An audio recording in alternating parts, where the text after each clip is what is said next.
তারা তাদের প্রার্থীকে ভোট দেওয়ার জন্য আবেদন করছেন, নিবেদন করছেন। 26শে বিধানসভা নির্বাচনে কাকে আপনারা ভোট দেবেন? আমি জাতীয় কংগ্রেসের প্রার্থী। এবারে বসিরহাট দক্ষিণ বিধানসভা কেন্দ্রে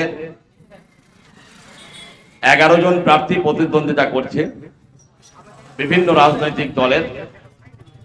আপনারা ইতিমধ্যে বিভিন্ন সংবাদপত্রে বিভিন্ন টিভি নিউজে দেখেছেন যে এবারের লড়াইটা 11 জনের মধ্যে মূলত 3 জনের মধ্যে লড়াইটা সীমাবদ্ধ আছে।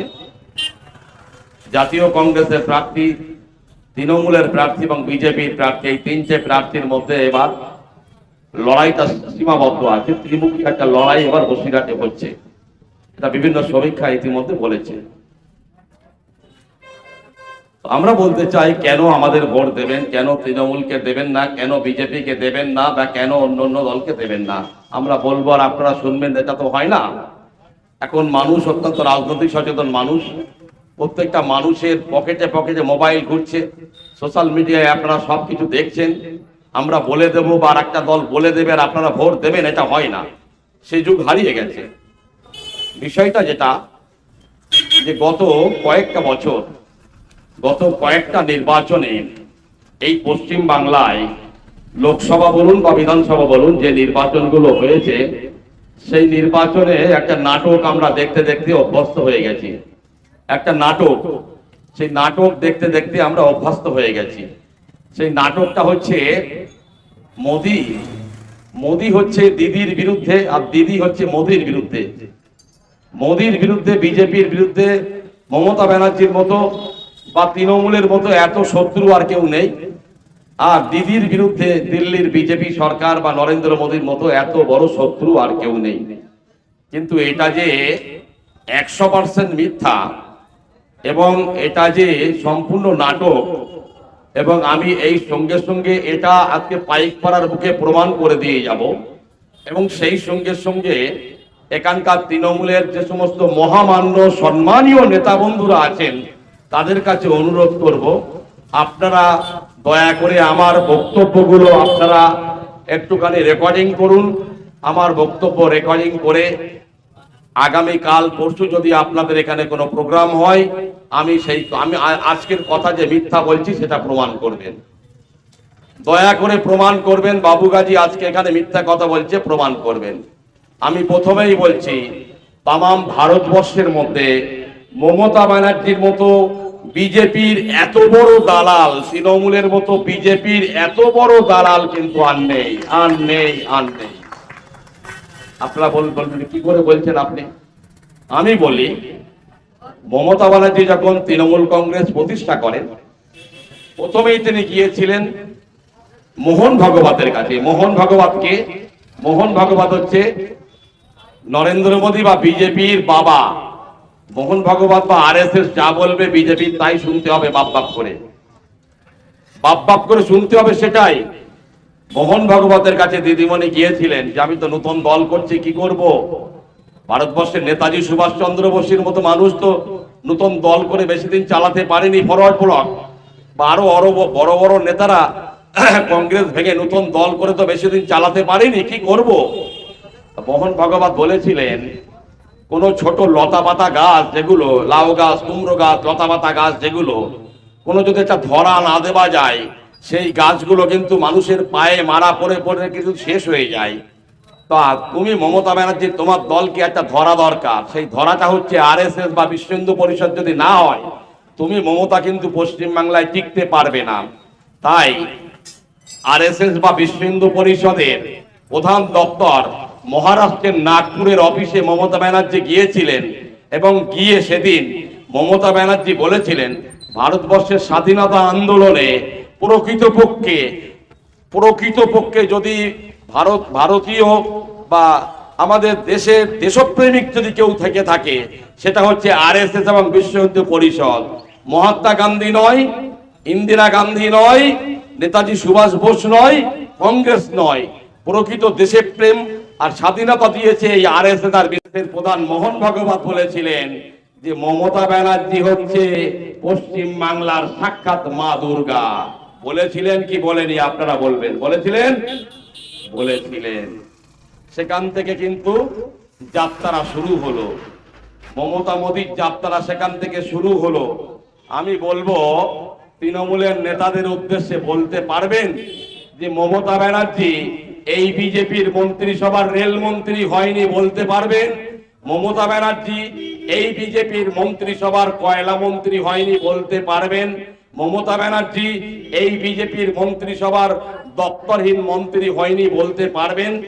আপনারা বলে যেতে পারবেন বাবুগাজী একেবারে অকাট মিথ্যে কথা বলে গেছে, মমতা বিজেপির সঙ্গে কোনোদিন সমঝোতা করেনি বা বিজেপির মন্ত্রিসভায় মন্ত্রী হয়নি? বলতে পারবেন? বলতে পারবেন না। আপনারা কি এটাও বলতে পারবেন যে যেই সময় গুজরাটে নরেন্দ্র মোদী মুখ্যমন্ত্রী ছিলেন, প্রথম মুখ্যমন্ত্রী হলেন, দল তাকে মুখ্যমন্ত্রী করলেন, তারপরে গোজরাট যে পরবর্তী ঘটনা ঘটে গেল, গোজরাট পরবর্তী ঘটনা ঘটার পর যে নরেন্দ্র মোদীর নেতৃত্বে গোটা গুজরাটে লোক হাজার হাজার নিরীহ সংখ্যালঘু মুসলমানদেরকে নিধন করা হয়েছিল, তাকে মানে তরোয়াল দিয়ে কাটা হয়েছিল, তাদেরকে আগুনে নিক্ষেপ করে মারা হয়েছিল, এবং হাজার হাজার মানুষকে মারার পর সেই যে আবহাওয়ার মধ্যে দিয়ে, সেই আপনার কিনা এই চরম মানুষের মধ্যে ভয়ের আবহাওয়ার মধ্যে দিয়ে গুজরাটে নির্বাচন হয়েছিল। সেই নির্বাচনে মানুষ ঠিকমতো ভোট দিতে পারেনি, এবং আমরা দেখেছিলাম সেবার গুজরাটে আবার নরেন্দ্র মোদী মুখ্যমন্ত্রী হয়েছিলেন। কিন্তু সারা ভারতবর্ষের বিরোধী দলের নেতারা বলেছিলেন যে আমরা এই নরপশু নরেন্দ্র মোদীকে আমরা কোনো অভিনন্দন বার্তা পাঠাবো না, তাকে ধন্যবাদ জ্ঞাপন করব না, কেননা তিনি হচ্ছেন আপনার কিনা নরপশু, তিনি মানুষকে হত্যা করেছেন, আমেরিকা পর্যন্ত যাকে ভিসা দেয়নি। আমরা অবাক হয়ে গিয়ে দেখেছিলাম সেদিন বাংলার মুখ্যমন্ত্রী, আমাদের বাংলার যিনি দাবি করেন মুসলমানের পরম বন্ধু মমতা বন্দ্যোপাধ্যায়, এইরকম বড় গোলাপ ফুলের, লাল গোলাপ ফুলের পাপড়ি সাজিয়ে, আর মালদা থেকে বিখ্যাত আমের পাপড়ি সাজিয়ে, আর কলকাতার রসগোল্লা, বিখ্যাত রসগোল্লা নিয়ে নরেন্দ্র মোদীর কাছে গিয়ে বলেছিলেন, হে নরেন্দ্র মোদী, আপনাকে আমি শত প্রণাম জানাই, আপনি চালিয়ে যান, মুসলমানের নিধন করে যান, আপনি মুখ্যমন্ত্রী হয়েছিলেন। গোলাপ ফুল প্যাটিয়েছিলেন, কি প্যাটার্ন নিয়ে আপনারাই বলুন, আমি বাবুগাজী বলছি না, আপনারা বলুন। বন্ধুগণ, আপনারা সকলেই জানেন আজকে যে দিদিমণি, আজান হচ্ছে নাকি? আজকে যে দিদিমণি বলছেন আমি হচ্ছে প্রকৃতপক্ষে বিজেপির বিরুদ্ধে, আমি সেই তৃণমূলের ভাই এবং বন্ধুদের কাছে প্রশ্ন করতে চাই যে আপনারা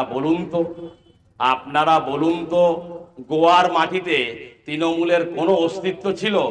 গোয়ার মাটিতে কোনো তৃণমূলের অস্তিত্ব ছিল না, কিন্তু সেখানে গিয়ে যখন বলছে যে এবার গোয়ায় কংগ্রেস ক্ষমতায় আসছে, কোনো কেউ শক্তি আটকাতে পারবে না, কংগ্রেস ক্ষমতায় আসছে, আমাদের দিদিমণি পিসি আর ভাইপো গোয়ায় চলে গেলেন, কংগ্রেসের প্রাক্তন যিনি মুখ্যমন্ত্রী তাকে রাজ্যসভার এমপি করলেন, গোয়ায় সমস্ত আসনে তৃণমূল প্রার্থী দিলেন, হাজার হাজার কোটি টাকা ব্যয় করলেন, 3% ভোট কেটে দিলেন, আর গোয়ায় কংগ্রেস মাত্র 1% ভোট কম পেল বিজেপির থেকে। আর গোয়ায় কংগ্রেস সেদিন অনেকগুলো আসন পাওয়া সত্ত্বেও কংগ্রেস সরকার করতে পারল না। বাংলার মুখ্যমন্ত্রী বাংলার মুসলমানের দরদি মুখ্যমন্ত্রী মমতা বন্দ্যোপাধ্যায়, যার দয়ায় গোয়ায় আবার বিজেপি জিতে গেল, একটা রাজ্য বিজেপি আবার জিতে গেল মমতা ব্যানার্জির দয়ায়। আমরা দেখলাম গত 5 বছর আগে আসামে বিধানসভা নির্বাচন হয়ে গেল, সেবারও সেখানকার মানুষ বলেছিল আসামে আর অন্তত বিজেপি আসবে না, আসামে তৃণমূল ছিল না, আজও আসামে তৃণমূল নেই, কিন্তু আমরা দেখেছিলাম এই পিসি এবং ভাইপো আসামে চলে গেলেন, সেখানে কংগ্রেসের একজন প্রাক্তন এমপিকে দলে টানলেন, আরো কয়েকজনকে টেনে তাদের মধ্যে একজনকে রাজ্যসভার সেই এমপি করলেন। আর ঠিক 38টা কেন্দ্র আছে আসামে যেখানে মুসলিম ভোটারের সংখ্যা বেশি। এই দিদিমণি, মুসলিম দরদি দিদিমণি, তিনি ঠিক সেই 38টা যেখানে মুসলিম জনসংখ্যা বেশি সেই জায়গায় তৃণমূলের প্রার্থী দাঁড় করিয়ে দিলেন।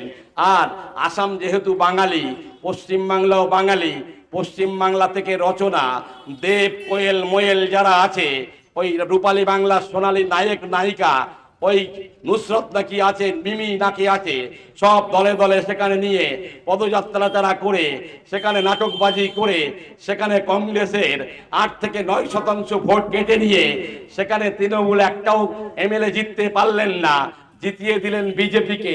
আসাম রাজ্যটা উপহার দিলেন বিজেপিকে। তো বিজেপিকে, এই বিজেপি এই নরেন্দ্র মোদী মমতাকে ভালোবাসবে না তো কাকে ভালোবাসবে? আজকে আপনারা শুনে রাখুন, এই পশ্চিম বাংলার বিজেপির নেতারা যতই লম্পঝম্প করুক না কেন, যতই লাপালাপি করুক না কেন, মোদী পরিষ্কারভাবে জানেন যে এই পশ্চিম বাংলার বিজেপির নেতাদের থেকে মমতা ব্যানার্জি আমার কাছে অনেক বেশি আস্থাবান, মমতাকে অনেক বেশি ভরসা করা যায়, মমতাকে অনেক বেশি ভরসা করা যায়। তাই তো আমরা দেখলাম যে পশ্চিম বাংলায় যে নারদা কেলেঙ্কারি হলো, এই নারদা কেলেঙ্কারি থেকে 13 জন, ফিরহাদ হাকিম, শুভেন্দু অধিকারী, আজকে যিনি বিজেপিতে গেছেন, মমতার তৈরি, শুভেন্দু অধিকারী, ফিরহাদ হাকিম সহ 13 জন তৃণমূলের নেতারা অন ক্যামেরায় টাকা নিচ্ছে, ব্যান্ডেল ব্যান্ডেল টাকা অন ক্যামেরায় নিচ্ছে। মমতা বন্দ্যোপাধ্যায়কে জিজ্ঞাসা করা হলো যে এরা তো টাকা নিচ্ছে, ঘুষ নিচ্ছে, আপনি তো সততার প্রতীক, আর আপনার দলের ওই নেতাদের কাজ দেখুন, আপনি এদেরকে টিকিট দিলেন। দিদিমণি বলেছিলেন এদের চরিত্র যে এরকম আমি তো জানতাম না, তো আমি আগে জানলে এদের টিকিট দিতাম না, ভোটের পরে ওদের ব্যবস্থা হবে। আমরা দেখেছিলাম ভোট হয়ে গেল, আবার শুভেন্দু মন্ত্রী হয়ে গেলেন, আবার ওই ফিরহাদ হাকিমরা মন্ত্রী হয়ে গেলেন। এই তো মমতা ব্যানার্জির সততার প্রতীক। তো আমার বলার বিষয় যেটা, সেই অন ক্যামেরায় ঘুষ নিচ্ছে, আজও কিন্তু দিল্লির সেই ইডি বা সিবিআই তারা কিন্তু সেই 14 জনের 13 জনকে, 13 জনের ভিতরে একজনের বিরুদ্ধে ব্যবস্থা নেয়নি। এখনো কি বলতে হবে দিদির বন্ধু মোদি আর মোদির বন্ধু দিদি? এখনো কি আমাকে প্রমাণ করতে হবে? খেয়াল করে দেখুন যে এই পশ্চিম বাংলায় তৃণমূল থেকে, মানে দিদির হাতে গড়া যে নেতাগুলো বিজেপিতে গেছে, এই ধরুন শুভেন্দু অধিকারী, এই ধরুন আপনার ওই ব্যারাকপুরের অর্জুন সিং, এই ধরুন সজল ঘোষ কলকাতায়, নীতিশ প্রামে নেই উত্তরবঙ্গে, আরো অনেকগুলো নাম আছে, সময়ের অভাবে বলতে পারছে না, এখনো 4 জায়গায় যেতে হবে। তাই এই দিদির তৈরি কোটাক ভাই দিদি, দিদি যাদের হাতে করে তৈরি করেছে, এরা কিন্তু বিজেপিতে গিয়ে সবচাইতে বেশি মুসলমানদের বিরুদ্ধে গালিগালাজ করছে, সবচাইতে বেশি নোংরা ভাষায় গালিগালাজ করছে। কারা? মুসলমানদের। যারা দিদির হাতের তৈরি তৃণমূল, যারা বিজেপিতে গেছে তারা। আজও শুভেন্দু অধিকারের বিরুদ্ধে দিদিমণি কোনো ব্যবস্থা নিয়েছেন? দাদা ভাই, কোনো ব্যবস্থা নিয়েছেন? নেননি।